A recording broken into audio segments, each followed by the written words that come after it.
sehat dengan sakit, lapang dengan sempit, hidup dengan mati, kaya dengan bukan dengan miskin. Allah uji kaya dengan kecukupan. Ada orang kaya tapi tak cukup-cukup. Tapi alhamdulillah kita hari ni tak adalah nak cakap kita kaya sangat, tapi bila orang minta sumbangan kita boleh bantu. Itulah Nabi kita punya perangai. Perangai Nabi kita tak pernah cakap tak pada orang yang minta bantuan pada dia. Kalau nak sebut Nabi itu orang susah, tak betul. Kalau betul Nabi susah, macam mana hari-hari Nabi boleh tolong orang? Cuma Nabi memilih hidup bersederhana. Nabi tidak bermewah-mewah dalam hidup Nabi. Kan? Nabi akan bantu dan bantu. Kan? Sampai satu tahap Nabi tak ada apa-apa. Nabi dah tak ada apa-apa. Ada seorang fakir datang minta tolong dengan Nabi. Nabi kata apa? Kamu pergi dekat rumah yang hujung sana, kamu minta, ada seorang perempuan dekat dalam rumah tu, kamu minta dengan dia. InsyaAllah dia akan bantu kamu. Cakap Rasulullah yang hantar kamu. Dia hantar pergi mana? Hantar pergi rumah anaknya Sayyidatina Fatimah. Hantar ke rumah anak dia. Nak begitu. Sedih luluh Fatimah. Sebab apa? Bila Rasulullah hantar, maknanya Rasulullah dah tak ada apa-apa dah tu. Mana tahap Nabi sampai tak ada apa-apa. Boleh tak kita macam tu? Boleh tak kita macam tu? Memang susah lah. Kan? Memang susah, tetapi kita boleh usaha atas iman dan amal, kita bantu. Mana tadi? Uncang tadi kat mana tadi?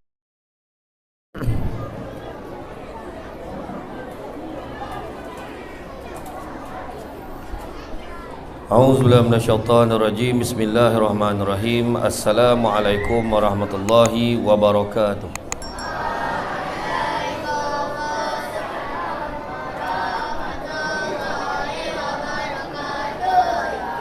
Alhamdulillahillazi arsala rasulahu bil huda wa dinil haqqi liyuzhirahu 'alad dini kullihi walau karihal kafirun walau karihal musyrikun walau karihal muslimun. Subhanaka la ilma lana illa ma 'allamtana innaka antal alimul hakim. Rabbi shrah li sadri wa yassir li amri wa hlul 'uqdatam min lisani yafqahu qawli. Alhamdulillah, syukur kepada Allah Subhanahu Wa Taala, segala puji bagi Allah Tuhan sekalian alam. Salat dan salam ke atas junjungan besar Nabi Muhammad sallallahu alaihi wasallam. Terima kasih banyak diucapkan kepada kombinasi pengerusi acara yang bahagia, Tuan Syarani Kamarudin selaku pengerusi Sekolah Islam Integrasi Al-Furqan. Begitu juga Mudir Abdul Latif selaku mudir dan juga mudirah adawiyah. Terima kasih banyak juga kepada guru-guru, seterusnya ibu bapa dan juga anak-anak yang dikasihi sekalian. Alhamdulillah, syukur sangat-sangat malam ni dapat kita bersama-sama, dapat berbuka puasa kan. Orang lelaki pula duduk tepi kan, orang perempuan duduk depan, hara pula ceramah macam ni kan. Tapi nak buat macam mana, orang perempuan macam itulah kan? Dia kalau dia menguasai tempat tu, orang lelaki mengalah lah, duduk tepi kan.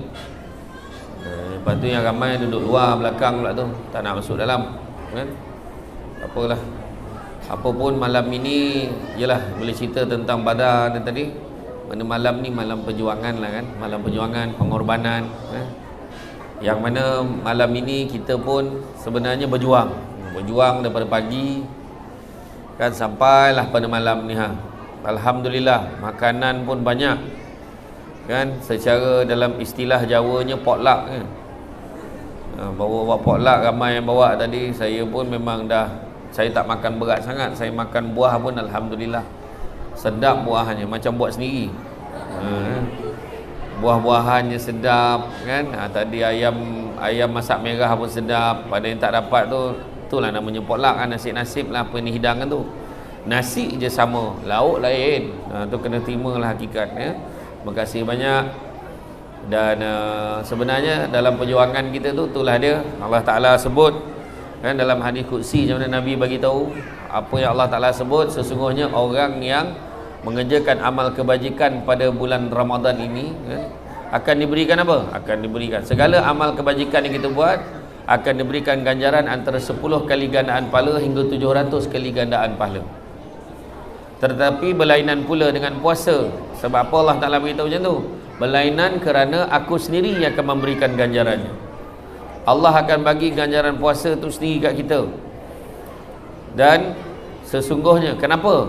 kerana mereka meninggalkan makan dan minum kerana aku. Dan sesungguhnya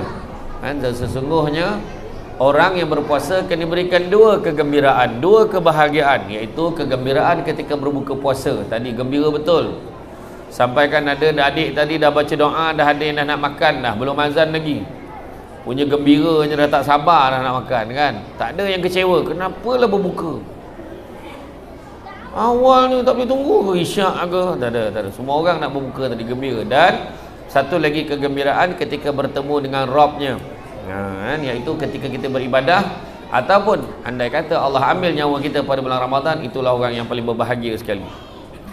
Dan sesungguhnya bau mulut orang yang berpuasa lebih harum daripada bau haruman kasturi di sisi Allah. Kena baca sampai habis hadis tu.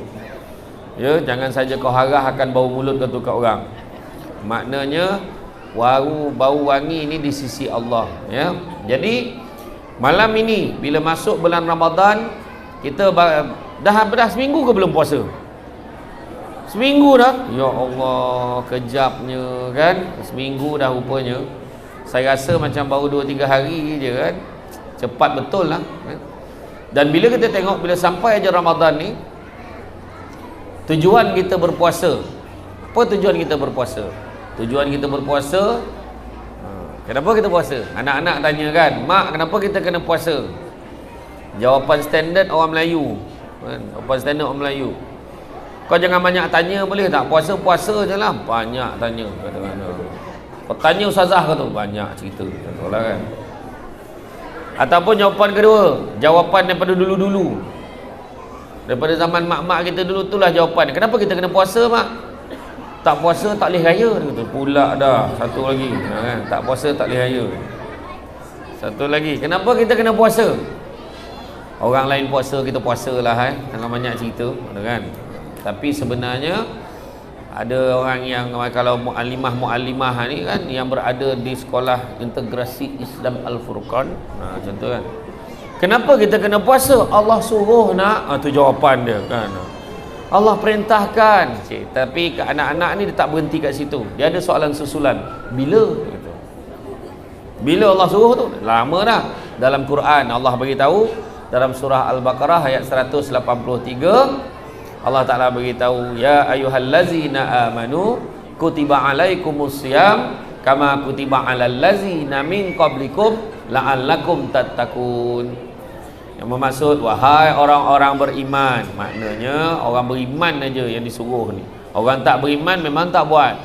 Terutamanya grup triple Y, Y dengan grup geng plastik hitam kan. Yang tu mungkin lah.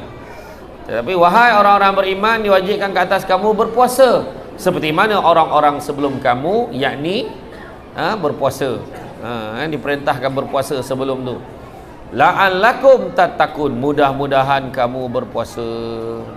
Mudah-mudahan kamu bertakwa. Jadi makna kata kita puasa nak kejar takwa. Ada 3 sebab kita puasa. Kenapa agaknya rasional kita berpuasa? Pertama, untuk menginsafi nasib orang yang kurang bernasib baik daripada kita. Kita tadi makanan tadi alhamdulillah lah cukup. Alhamdulillah cukup, semua orang dapat makan. Tapi ada orang tak dapat makan. Ada orang tak ada makanan pun. Kita bagi beras 5 kilo tu dia dah rasa seronok sangat, kan? Kita bagi lauk, kita bagi macam-macam juadah, kita bagi rendang Mak Jenny pun seronok sangat dah dia. Sebab dia susah nak dapat makanan. Sebab pernah berlaku beberapa tahun dulu, ketika Mufti Arab Saudi bersiaran langsung, berceramah, memberikan syarahan tentang Ramadan, ada satu hamba Allah menelefon daripada Rohingya. Dia tanya, sahkah puasa kami dengan tahap kami tidak bersahur dan kami tidak berbuka? Dia tak ada makanan. Kita tadi walaupun duduk kat luar, kita duduk kat luar sebelum berbuka tadi, kita yakin dekat dalam ni ada makanan. Saya tadi yakin sangat ada makanan, yakin sangat. Masuk rupanya memang betul ada. Alhamdulillah, kan? Alhamdulillah. Tu saya kata, kita ni teruk-teruk kita insya-Allah ada makanan, tapi ada orang di luar sana yang kurang nasib baik. Tu yang pertama. Tapi kalau kita makan terlalu banyak, Memang ada orang pada bulan Ramadan ni dia makan lagi banyak pada bulan tak puasa. Maka macam mana dia nak menginsafi nasib orang yang kurang bernasib baik daripada dia? Dia makan lagi teruk daripada bulan lain. Roti john seorang sebatang, mutabak seorang sekeping. Tadi saya tunggu kat kata ada mutabak, tak ada pun sampai ke sudah. Kan? Tak ada, tapi saya syukurlah kalau dah tu je kan. Buat macam mana? Alhamdulillah. Macam tu kan. Saya menyebut apa yang dijanjikan aja. Tapi alhamdulillah saya memang tak makan banyak pun. Kan? Jadi mana kata kan dia makan lagi banyak pada bulan-bulan lain. Habis segala makanan dimakan, segala binatang makannya, ayam, kambing, lembu, kebau. Kan? Siput sedut, siput hembus semua. Kan? Kuih badak berendam, badak pun makan. Apa lagi? Tai itik, tai pun makan. Tu belum cerita lagi makanan-makanan yang nama Cina semua dia makan. Yong taufu, taufu fah, lai cikang, char kway teow, semua bunyi Cina tu makan. Kan? Tapi kadang-kadang terlupa ada juga tak kurang juga orang yang makan membazir. Tu dah satu penyakit yang lain. Yang kedua, tujuan kita berpuasa adalah untuk mengawal hawa nafsu. Mengawal hawa nafsu kita. Kan, pergi ke bazar Ramadan, sa'i 7 kali ulang-alik, bertawaf dia 7 kali pusingan, penuh jari ni, mujur Allah bagi 10 jari je, penuh ni buat balik. Siap ketua keluarga tu bagi tu, awak ke sana, awak sana, Along sini, set jam 5.30 jumpa balik kat sini. Dahsyat betul, macam nak berperang kan. Sudah hanya penuh barang, bawa balik, makan tak habis, membazir. Kawal nafsu kita ni, kawal. Kalau bulan puasa ni boleh kontrol lah. Kalau boleh nak kuruskan badan, paling bagus bulan Ramadan ni. Kan? Tengok saya pernah nampak. Kalau tidak tu kan penuh muka tu dekat dalam TikTok tu. Bulat dah. Alhamdulillah. Kan? Bukan sebab nak apa, bukan sebab nak lawa kita kurus badan ni, biar ringan kita bangun beribadah kepada Allah Taala. Cuba tengok tadi, berapa ramai yang berat nak bangun tadi. Duduk bersela pula. Kan? Cabaran betul untuk orang lelaki yang makan tadi. Terutamanya yang dah membela perut sekian lama. Dia punya sudahnya pinggan naik ke atas. Terapung pinggan tu. Kan? Sebabnya nak menunduk tu azab kan. Mengah kawan tu. Kan? Ya. Bukan senang tu sebabnya. Lepas tu kalau berat susah kita nak ringankan badan kita. Tu je sebenarnya. Dan yang ketiganya, untuk menyuburkan perasaan pemaaf, jujur, bertolak ansur. Tengok hari ni kan, semua pemaaf, tak adalah marah. Kenapa dia je boleh duduk dengan Samsul debat? Maafkanlah, tak apalah, bahagian dia. Kan? Kenapa dia je boleh ambil gambar, kita tak boleh ambil gambar? Boleh. Kan? Gambar tegak RM10, gambar rebah RM15. Yang tadi belum bayar lagi ya. Macam tu. Kan? Boleh je tolak ansur, jujur, pemaaf, yang baik-baik aja. Dan pada bulan Ramadan ini juga ada merupakan bulan pengorbanan dan juga bulan kita berjuang, kita memikirkan orang lain. Dalam standard persaudaraan dalam Islam, standard persaudaraan dalam Islam ada dua. Yang pertamanya ithar. Ithar ni mengutamakan kepentingan orang lain lebih daripada diri sendiri. Boleh tak kita bulan Ramadan kita buat macam tu? Biarlah orang lain makan, aku tak makan pun tak apa sampai tahap tu. Kan? Biarlah orang lain tu tak apa, aku susah sikit tak apalah. Yang penting dia senang. Susah nak buat tu kan? Termasuk yang bercakap ni, bukan cakap orang. Dan boleh tak kita macam tu? Aku makan sikit-sikit sudahlah, bagilah kat dia. Dia nak ayam tu bagi kat dia, tak apa, aku dapat makan ni buah ni pun cukup lah, contoh. Dan satu lagi standard persaudaraan dalam Islam, namanya salamatu sadri, berlapang dada dengan orang lain, tidak dengki mendengki. Saya teringat di dalam surah As-Saff, surah As-Saff ayat 10, 11, 12, 13. Siapa yang ada masa nanti balik boleh semak. Kan? Surah As-Saff ayat 10, 11, 12, 13. Dalam surah As-Saff ni Allah Ta'ala tanya, mahukah kamu sekiranya aku tunjukkan kamu satu perniagaan yang menguntungkan? Perniagaan yang menguntungkan, yang mana dapat membebaskan kamu daripada azab sesaan yang tidak terperi sakitnya. Allah Ta'ala tanya dalam surah As-Saff. Nanti tengok dia dia lebih kurang lah saya bagi maksud dia. Maka apakah perniagaan itu? Perniagaan itu adalah perjuangan membela agama Allah dengan pertamanya harta benda dan keduanya diri sendiri. Perjuangan harta benda ni maknanya, contoh, kita ni berjuang di jalan Allah tak semestinya pergi perang, tapi guna duit kita ni sumbang di jalan Allah, fi sabilillah, di jalan Allah. Contoh tiap-tiap bulan kita bayar duit yuran bulanan di Sekolah Integrasi Islam Al-Furqan. Kita bayar, betul bayar tu, tapi bayar tu nak bantu proses operasi sekolah juga. So kalau kita bayar, kita lupa niat kerana Allah, rugilah kita.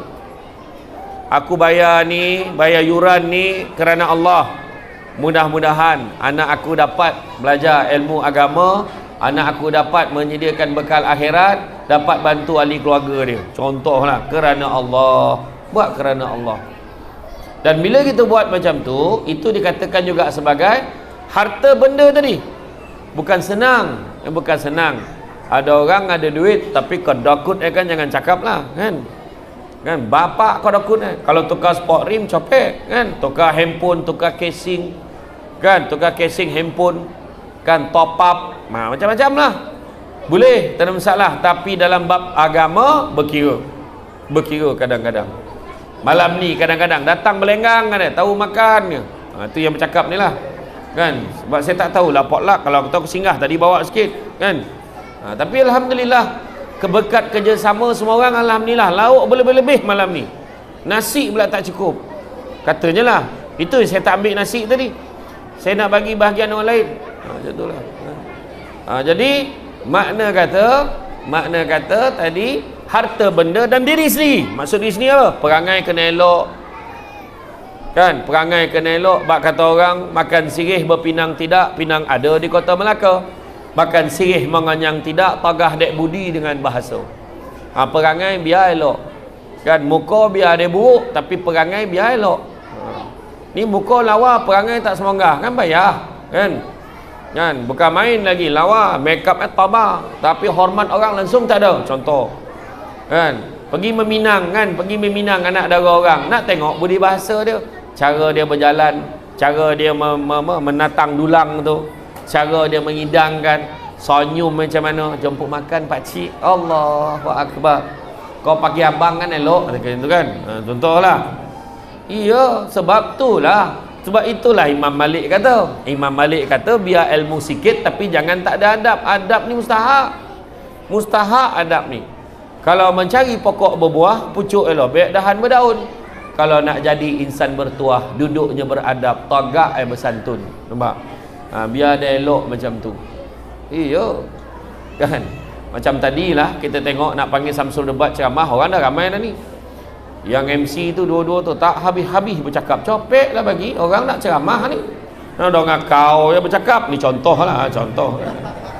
Tapi fahamlah, dia tadi nak memeriahkan suasana kan, Jadi alhamdulillah, mana adab ni mustahak. Saya takkan ke depan tu sampai mikrofon tu cakap je, kena tunggu orang panggil saya dulu. Kan, tahu. Jadi mic ni alhamdulillah kan berenang-renang di tasik sini, di hujung balai nampak cahaya. Sudah lama kita menanti, akhirnya mikrofon ni sampai kat saya. Macam itulah pantun tu kan. Waktu tunggu tuan-tuan dan puan-puan sekalian. Jadi disebut tadi, dah sambung balik surah As-Saff tadi, dengan harta benda, dengan diri sendiri. Harta benda tu sebut dulu. Sebab apa? Orang jadi susah kadang-kadang nak bersedekah, susah nak keluar duit. Kadang-kadang zakat pun tak nak bayar. Saya bayar lah. Saya bayar pula tak bayar pula. Setiap kali sebelum raya saya dah bayar dah. Awal-awal Ramadan saya dah bayar. Tu zakat petarah. Ataupun orang Shah Alam sebut zakat fitrah. Kan? Tapi ada zakat-zakat lain lagi, zakat simpanan, zakat omeh perak lagi, zakat pendapatan lagi, semua kena bayar tu. Kena semak, jangan kita syok sendiri. Bayang dengan RM7.50 punya tenang hati tu bayar. Tenang hati aku, lega rasanya dah bayar zakat ni, alhamdulillah. Tu baru RM7.50 punya lega.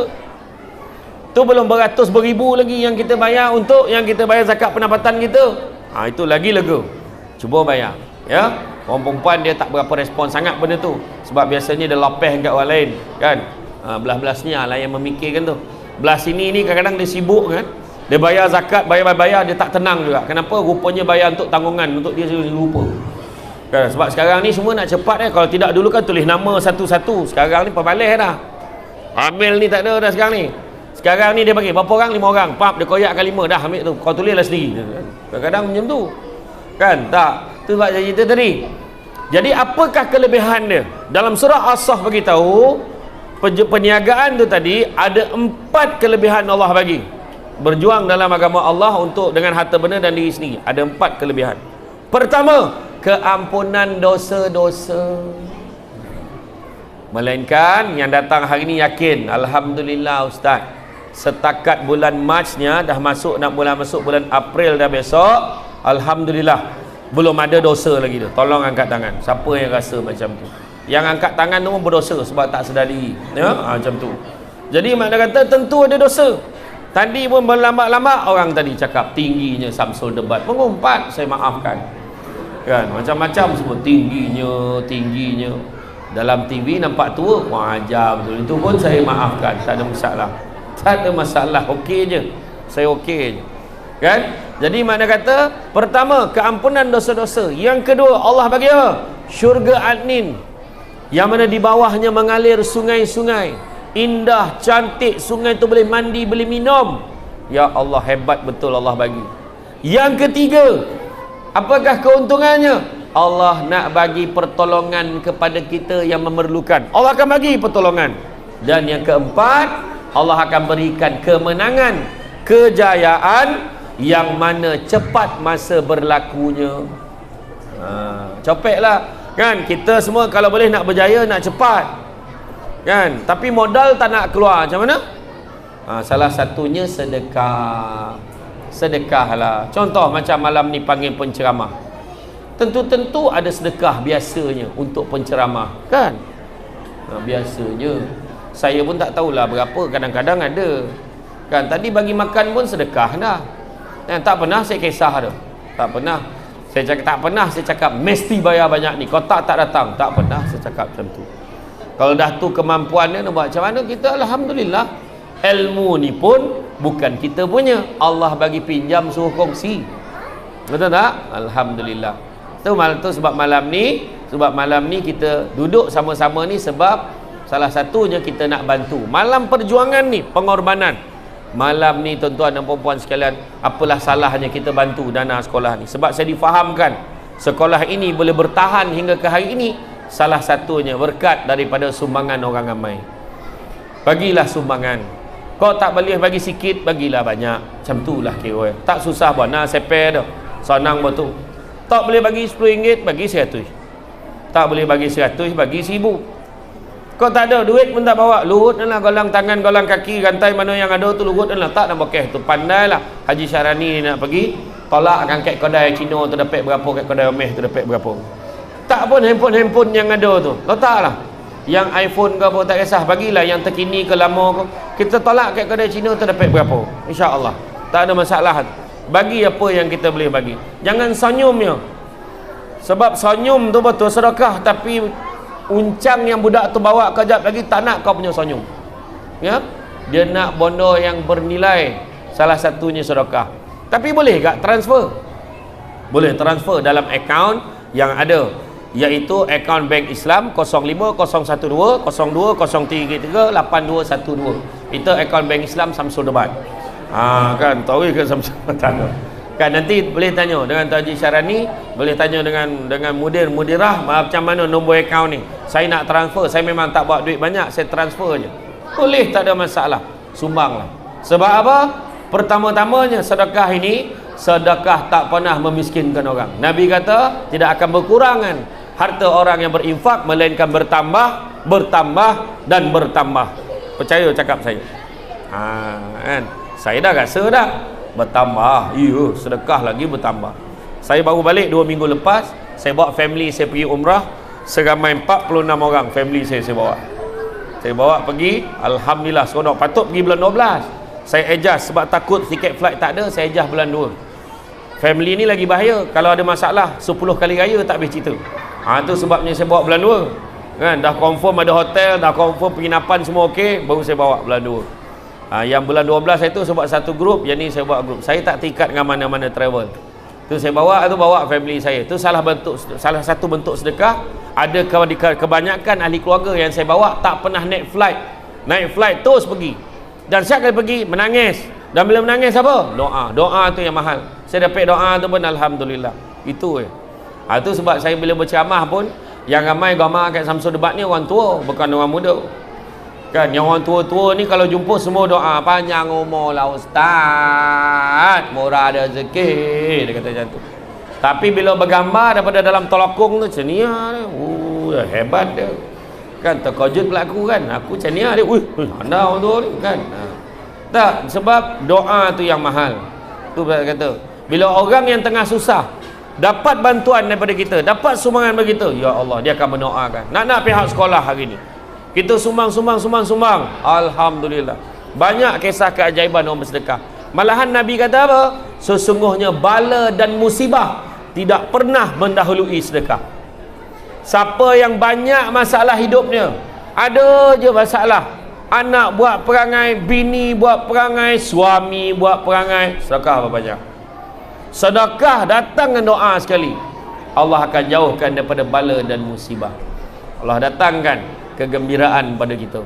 Tu sebab orang tua-tua dulu-dulu kalau nak bermusafir, nak balik kampung, dia akan singgah di masjid atau surau pertama yang dia jumpa. Dia berhenti, dia bagi duit ke anak dia 50 sen ke RM1, pergi masuk kat dalam tabung surau tu, baru dia jalan. Insurans perjalanan tu. Betul? Orang dulu-dulu macam tu kan. Jadi cerita banyak tak pun tak guna kan. Jadi dengan ini saya Syamsul Debat dengan lafaz yang mulia Bismillahirrahmanirrahim, dengan ini melancarkan tabung kutipan derma Badar pada malam ini kan. Jadi minta para petugas sila bongkar tu budak tu dah bawa beg tu okey, pastikan beg yang berjenama tu ada logo sekolah. Kalau tiba-tiba ada beg plastik biasa tu kan, tu bukan tu ya. Jadi boleh bangun adik-adik, boleh mula jalankan tabung tu, apa uncang tu. Jadi boleh buat lah. Sekarang saya bagi masa, boleh cek beg masing-masing kan, keluarkan. Saya nak tengok semua orang keluarkan duit. Saya tak akan sambung ceramah selagi kau tahu hulu dalam tu. Capek. Betul. Saya beritahu, saya pergi umrah dulu. Memang saya pergi umrah dulu waktu kali pertama saya pergi. Kipeh banyak, apa sah sini panik. Kan betul kan, berpeluh pula sama serbat tak. Saya selalu share lah dalam ceramah saya. Waktu saya pergi kali pertama, saya dapat tajaan, saya pergi, saya dapat satu seat percuma. Saya bawa adik saya. Kemudian ada satu lagi, mak saya nak pergi juga, saya bayar tiket mak saya pergi. Sampai di Madinah pada waktu makan tengah hari tu, waktu break tu saya pun cakap dengan mak saya, rasa nak bawa lah family kita mana yang susah-susah tu, nak bawa dia orang nak belanja, dia orang pergi umrah. Saya kata bawa pergi umrah, pergi tanah suci. Mak saya kata, kau dah cakap ni kau kena buat tau, kau jangan main cakap ni, kau kena buat. Iyalah nak buat lah ni. Alhamdulillah pada tahun 2018 2019 macam tu, alhamdulillah saya berjaya bawa 15 orang ahli keluarga saya. Masa tu 2 yang menung, pertama saya, kedua buku akaun tu menung kan. Sebab nak belanja saudara-saudara mara ni kenalah bagi package yang paling bagus kan. Lepas tu pergi Taif kena tambah lagi duit, bawa lah pergi. Tak apalah, masa tu terdengarlah bisikan padan muka kau. Kau cakap sedekah tak pernah miskinkan orang, kau tengok buku akaun kau tinggal berapa dekat tu. Tapi saya cakap tak apalah, yakin je lah bawa kan. Tapi alhamdulillah bila saya tengok dekat KLIA dia orang pakai kain ihram, excited nak pergi, masa tu separuh daripada perasaan tadi hilang. Masih ada lagi tu, tapi separuh hilang. Bila sampai di tanah suci, bila tengok linangan air mata, seronok sampai ke tanah suci, hilang perasaan duit saya habis tu tadi. Tak ada perasaan lah. Alhamdulillah. Dan selepas saya balik ke Malaysia, tak sampai 3 bulan, Allah ganti balik duit saya. Masa tu tak adalah cakap mujur balik modal, tak adalah. Masa tu saya cakap, ya Allah, siapa lagi yang aku nak bantu, aku nak sponsor lepas ni, tolong jangan angkat tangan. Jadi macam tu lah. Jadi tu sebabnya keajaiban sedekah. Tu sebab lepas tu saya cakap lah, saya nak bawa pula adik-beradik mak saya, nak bawa saudara mara, bawa. Tu yang baru-baru ni berjaya bawa 46 orang. 46 orang tu tak semua yang saya sponsor, tak semua, tapi sebahagiannya tu saya sponsor. Alhamdulillah. Sedekah ni percaya cakap saya, tak pernah miskinkan orang. Tadi ada seorang sahabat saya, sebelum saya sampai sini, daripada sahabat baik saya lah, dia mesej, dia kata dia malu nak cakap, dia kata boleh tak, dia kata kenapa, dia kata tolong dia nak bantu mak dia untuk rawatan mak dia. Sebelum saya sampai tadi kan, dia nak bantu rawatan mak dia, dia segan nak cakap, dia tengah diuji, tengah susah kan. Saya tanya, kau nak pakai berapa? Saya tanya dia kata dia nak pakai RM250. Saya bank in dengan tadi 1,000 bagi, sebab saya fikir mesti 250 tu lah yang diharapkan, sedangkan tak tahulah dia makan apa pun semua. Saya bagilah, saya bagi. Sebab pada saya dekat-dekat nak sampai waktu berbuka, Allah uji kita. Allah nak tengok kita nak tolong ke tak nak tolong. Itu je, bukan senang. Bukan nak cakap saya baik sangat. Sebenarnya saya nak ajar semua, bila ada orang mesej kita tu, makna ujian tu, ujian. Ya Allah, aku tengah susah. Dan dia ni tak pernah, hamba Allah ni, dia tak pernah selama ni kalau saya minta tolong, dia tak pernah tak tolong saya. Allah uji tu. Dan bila dia minta tolong, masa itulah datang hati kita ni, nak tolong ke tak.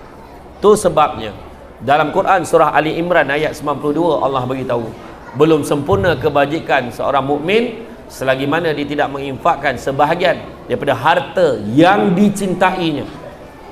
Bila kita kumpul harta, duit makin banyak, kadang-kadang kita jadi makin liat, kita makin sayang dengan apa yang kita ada.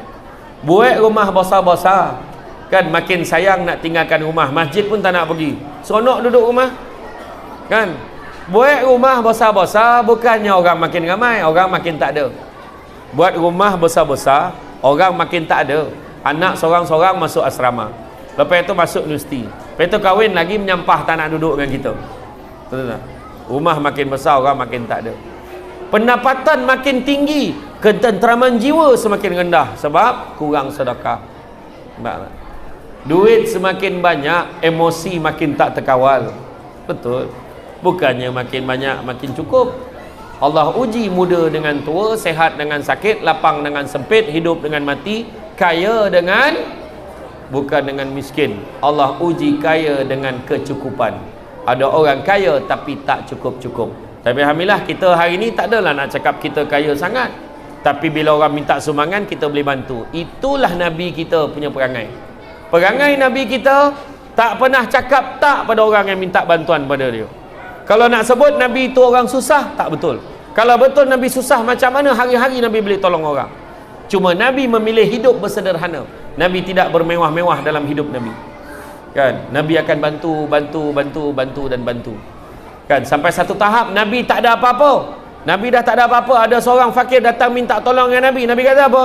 Kamu pergi dekat rumah yang hujung sana, kamu minta, ada seorang perempuan dekat dalam rumah tu, kamu minta dengan dia, InsyaAllah dia akan bantu kamu. Cakap Rasulullah yang hantar kamu. Dia hantar pergi mana? Hantar pergi rumah anaknya Sayyidatina Fatimah, hantar ke rumah anak dia.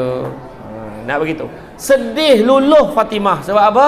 Bila Rasulullah hantar, maknanya Rasulullah dah tak ada apa-apa dah tu. Mana tahapnya Nabi sampai tak ada apa-apa. Boleh tak kita macam tu? Boleh tak kita macam tu? Memang susah lah kan? Memang susah, tetapi kita boleh usaha atas iman dan amal, kita bantu. Mana tadi? Uncang tadi kat mana tadi? Dah berhenti pula. Mana ada uncang tadi? Uncang tadi mana? Lah dah kira lelek lalu kan, belah perempuan tak sampai lagi kan. Dah, iyalah tu, capek kata dah kan. Jangan kau datang sekali lagi, dia kata kan. Jadi tak apalah, mungkin ada yang nak transfer online pun tak ada masalah. Nanti tanyalah, tanya pengurusi kita, tanya mudirah kita, tanya mudir kita, macam mana cara kita nak menyumbang. Satu lagi dalam bab sedekah. Dalam bab sedekah ni pula, satu lagi, segala kebaikan yang kita buat itu juga adalah bentuk sedekah sebenarnya. Mengalihkan batu, kayu dan duri daripada tengah jalan pun satu bentuk sedekah. Meringankan beban orang lain itu juga satu bentuk sedekah. Contohnya lah, janganlah hari ni je kita bantu. Mungkin kalau besok lusa ada duit gaji lebih sikit, bagilah. Ada seorang perempuan di Seremban, dia pergi dekat satu rumah anak yatim di Ampangan, Negeri Sembilan. Seremban, Negeri Sembilan. Ampangan ni di Seremban lah. Dia pergi, seorang perempuan dia pergi, dia jumpa dengan ustazah dekat rumah tu. Dia tanya, saya nak menyumbang ni boleh tak? Boleh. Dia pun bagi satu envelope. Cikgu ni pun, ustazah ni pun tengok dalam tu RM50. Ingat banyak sangat dia nak bagi. Dia terdetik dalam hati macam tu. Tetapi sebulan sekali dia memang datang. Bulan depan tu dia datang lagi, dia bagi 100 pula. Bulan satu lagi dia datang, dia bagi 200 pula. Makin lama makin tinggi, makin. Sekarang tak kurang 2 ke 3 ribu dia akan bagi setiap bulan. Akhirnya bila ditanya, dulu masa mula-mula dia bagi RM50, dia baru nak mula berniaga, dia kata. Tetapi dia buat secara konsisten, secara istiqamah, dia bersedekah. Ini adalah jawapan. Itu sebabnya kalau saya berbual dengan Datuk Rosyamno, bual dengan saudara Nabil Raja Lawak lah, saya tanya dia kata salah satu formula dia rasa dia boleh lapang ekonomi dia, duit dia senang, salah satunya dia gunakan teori ekonomi Islam, iaitu ZAKAT, zakat. Zakat ni sedekah wajib, kan? Zakah wajib, sedekah sunat, dia memperbanyakkan sedekahnya. Sebenarnya itu adalah merupakan cara untuk kita keluar daripada masalah kegawatan ekonomi dalam keluarga gitu. Ya, tak ada risau-risau dah. Saya datang hari ni duit belanja pun tak bawa. Alhamdulillah. Seronok saya dapat makan tanpa perlu bayar. Kalau tidak singgah kek kodai kena bayar, kan? Itu pun kadang-kadang makan kek kodai tak sampai bayar, dah ada orang lain bayar, kan? Terima kasih banyak, kan? Tapi maknanya apa? Makna yakin dengan rezeki Allah Subhanahu Wa Taala. Percaya cakap saya. Kadang-kadang Allah mungkin tak balas dengan duit juga, Allah balas dengan sihat, Allah balas dengan bahagia, Allah balas dengan anak-anak kita berjaya, Allah balas dengan rumah tangga rasa bahagia, Allah balas dengan mak ayah kita sihat panjang umur, dapat menyaksikan kita berkembang maju dalam kehidupan kita. Ini semua adalah merupakan keberkatan dan juga ganjaran yang Allah berikan tanpa kita sedar sebenarnya. Itu sebabnya tuan-tuan dan puan-puan sekalian, bila kita cerita tentang Ramadan, inilah bulan yang paling baik sekali untuk kita bersedekah. Nabi sendiri, bila kita tengok Jibril ketika datang menziarahi Nabi untuk mentadaruskan Nabi, Jibril kata, tak pernah aku tengok Muhammad ini paling cepat bersedekah pada bulan Ramadan lah. Malahan lebih cepat daripada angin yang dikirim. Maknanya Nabi ni cepat bersedekah. Nabi tak lambat, terutama bulan Ramadan. Jadi sedekahlah bulan puasa, kan? Janganlah kita kedekut-kedekut. Ada orang tu jadi kedekut campur kemut, punya teruknya, kan? Selagi boleh bagi, kita bagilah. Nabi kita memang cepat bersedekah, Nabi memang murah hati. Kita pun jadilah macam tu. Jadi nak bagi duit raya dekat mak ayah, bagi pada bulan Ramadan. Assalamualaikum mak, Alung dah bank in dah duit raya tahun ni. Awal betul. Itulah ambil berkat bulan Ramadan. Itulah dah bagi 27 Ramadan dah bagi dah. Ya Allah, berapa kau bagi itu? 1000. Ya Allah, banyaknya.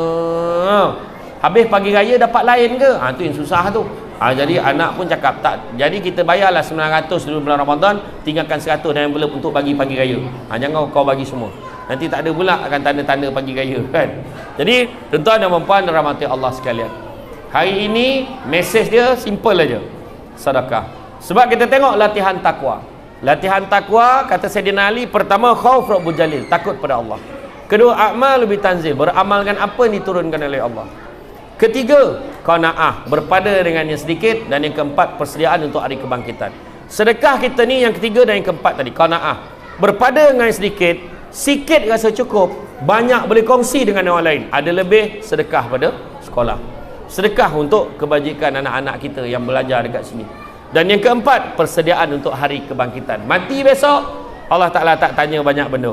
Salah satu yang akan menyelamatkan kita adalah sedekah jariah yang kita bagi ni. Mudah-mudahan dengan adanya sumbangan kita ni dapat membantu kita, tuan-tuan dan puan-puan sekalian. Bak kata orang, sepandai-pandai tupai melompat, akhirnya jatuh ke tanah jua. Walaupun perkongsian sudah tamat, mudah-mudahan meresap ke dalam jiwa. Cantik dipandang rumah penghulu, kayu tu okey dari papan. Alang-alang menuntut ilmu, sebutir pasir kembangkanlah menjadi intan. Walaupun simple, tapi saya faham sina-sina keresahan nak solat isyak dan tarawih tu saya faham.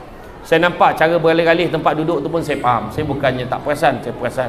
Bila aku pandang baru kau beralih. Kau saja biar aku nampak kau beralih tu kan. Saya faham. Kan? Dan begitu juga budak-budak membawa galah nak menjolok buah berangan, kalau ada silap dan salah dikata tidak, dicaci jangan.